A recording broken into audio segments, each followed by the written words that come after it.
Good morning! We have some breaking news on the tundra. Okay, let's get straight to the point.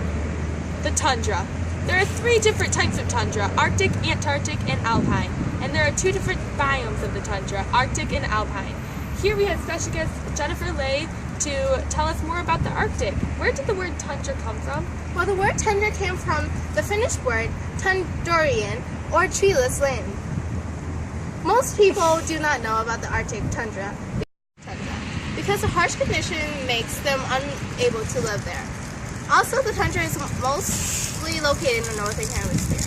The tundra has very few trees, and other resources make it even more difficult to live in these areas. One thing I read about before this interview is that the tundra only has 48 animal species. Is that true?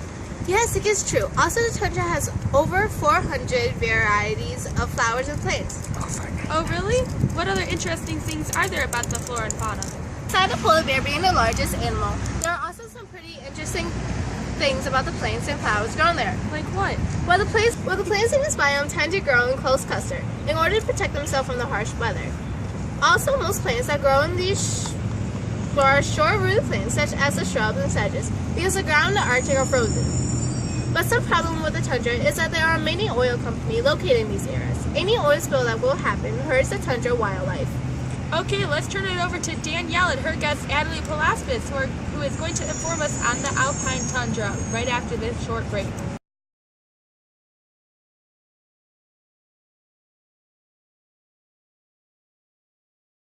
Welcoming Adelie, a National Geographic explorer. So tell us some stuff about the Alpine tundra. Well, the Alpine tundra is usually found in mountainous regions all over the world and are usually about an altitude of 10,000 or more.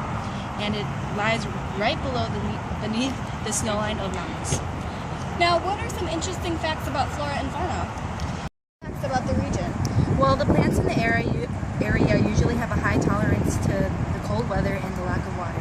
Even though we're practically surrounded with water, it is all frozen and it is not available to use. So basically during the winter, the plants die off, and when the snow melts in the summer, the plants regrow. Exactly. What types of plants are in the Alpine tundra? The Alpine tundra, the plants in the Alpine tundra are usually referred to as the alpine plants, and they consist of mosses, lichens, sedges, perennial grasses, and cushion plants. So how do the animals survive?